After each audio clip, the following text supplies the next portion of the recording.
തദ്ദേശ തെരഞ്ഞെടുപ്പിൽ ജമാഅത്തെ ഇസ്ലാമിയുമായി UDF ഉണ്ടായിരുന്ന സഹകരണം തുടരും എന്ന സൂചന നൽകുകയാണ് മുസ്ലിം ലീഗിന്റെ സംസ്ഥാന general secretary PM A Salam. Welfare പാർട്ടിയുമായി UDF പ്രാദേശികമായി പരസ്പരം സഹായിച്ചിട്ടുണ്ട്. നിയമസഭാ തെരഞ്ഞെടുപ്പിലും ഈ സഹകരണം വേണമോ എന്ന് അവർ തന്നെ തീരുമാനിക്കട്ടെ എന്നും PM A Salam ന്യൂസ് മലയാളത്തോട് പറഞ്ഞു. ശാന്തകുമാർ വെള്ളാലത്ത് തയ്യാറാക്കിയ റിപ്പോർട്ടുകൾ. കേരളമാകെ UDF കൊടുങ്കാറ്റ് ആഞ്ഞടിച്ചു. UDF കേരളം തൂത്തുവാരിയിരിക്കുകയാണ്. മുസ്ലിം ലീഗ് സംസ്ഥാന general secretary Shri PM A Salam തന്നെ നമ്മോടൊപ്പമുണ്ട്. ഈ ഒരു UDFന്റെ ഒരു കൊടുങ്കാറ്റ് വലിയ വിജയം നേടാൻ എങ്ങനെ കഴിയും? അത് ജനങ്ങൾ സ്വയമേവ തയ്യാറായതാണ്. അവരുടെ കഴിഞ്ഞ 8-10 വർഷക്കാലത്തെ ജീവിതാനുഭവങ്ങൾ, അതുപോലെ തന്നെ അടുത്ത കാലത്തായി കേട്ടുകൊണ്ടിരിക്കുന്ന ഖജനാവ് കൊള്ളയടിക്കലും മോഷണവും കള്ളത്തരങ്ങളുമൊക്കെ മലീമസമാക്കിയ ഒരു രാഷ്ട്രീയ സാഹചര്യത്തിൽ നിന്ന് മോചനമുണ്ടാകണം എന്ന് കേരളത്തിലെ ജനങ്ങൾ ആഗ്രഹിച്ചു. ഈ LDF ഈ തെരഞ്ഞെടുപ്പ് കാലത്ത് വലിയ തോതിൽ വർഗീയ പ്രചരണം നടത്തിയെന്ന് മുസ്ലിം ലീഗ് നേതാക്കൾ തന്നെ പറയുകയുണ്ടായി. പാണക്കാട് സാദിഖലി തങ്ങൾ ഉൾപ്പെടെയുള്ള നേതാക്കൾ. അത് ഈ ജമാഅത്തെ ഇസ്ലാമിയുള്ള ബന്ധം തന്നെയായിരുന്നു അത്തരത്തിലുള്ള ഒരു പരാമർശത്തിലേക്ക് എത്തിച്ചത്.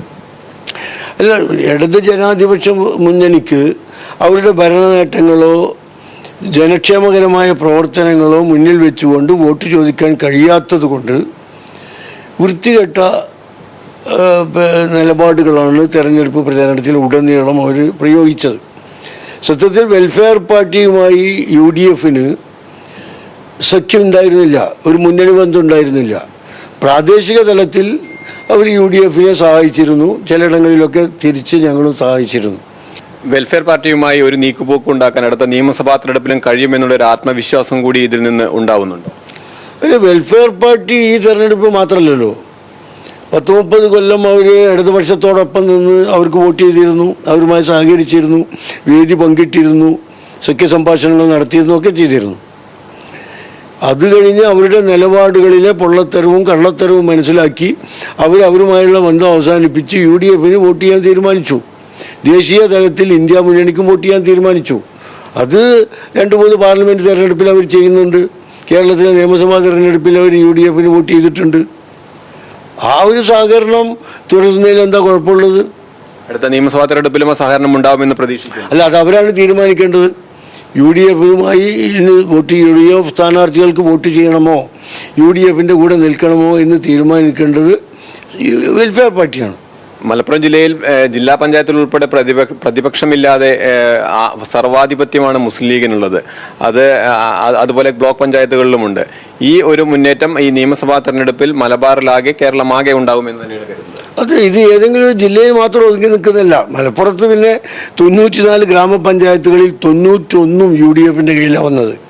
അത് മാത്രമല്ല, മുസ്ലിം ലീഗിനെ സംബന്ധിച്ചിടത്തോളം ഇത്തവണ തെക്കൻ ജില്ലകളിലും നല്ല സാന്നിധ്യം ഉറപ്പുവരുത്താൻ സാധിച്ചിട്ടുണ്ട് എന്നാണ് ഈ തെരഞ്ഞെടുപ്പിൻ്റെ പ്രത്യേകത. ഇപ്പോൾ തിരുവനന്തപുരം കോർപ്പറേഷൻ, കൊല്ലം കോർപ്പറേഷൻ, കൊച്ചിൻ കോർപ്പറേഷൻ, ഇവിടങ്ങളിലൊക്കെ മുസ്ലിം ലീഗിൻ്റെ സാന്നിധ്യം നല്ല രീതിയിൽ ഇത്തവണ രേഖപ്പെടുത്തിയിട്ടുണ്ട്. തെക്കൻ കേരളത്തിൽ മുസ്ലിം ലീഗിനെ അവഗണിക്കാവുന്ന ഒരു രാഷ്ട്രീയ പാർട്ടിയായി കണക്ക് കൂട്ടിയിരുന്ന ആളുകളുടെയൊക്കെ കണ്ണു തുറപ്പിക്കാൻ ഈ തെരഞ്ഞെടുപ്പ് ഫലം പ്രയോജനപ്പെടും എന്നതാണ് ഞങ്ങൾക്കുള്ള ആത്മവിശ്വാസം. ഞങ്ങളെ സംബന്ധിച്ചിടത്തോളം തെക്കൻ കേരളത്തിൽ മത്സരിക്കാൻ UDFിൽ നിന്ന് വളരെ കുറഞ്ഞ സീറ്റുകൾ മാത്രമേ അനുവദിച്ച് കിട്ടിയിരുന്നുള്ളൂ. പക്ഷെ ആ കിട്ടിയിടത്തൊക്കെ ഏറ്റവും നല്ല സ്ട്രൈക്ക് റേറ്റായിട്ടാണ് മുസ്ലിം ലീഗ് നിലനിൽക്കുന്നത്.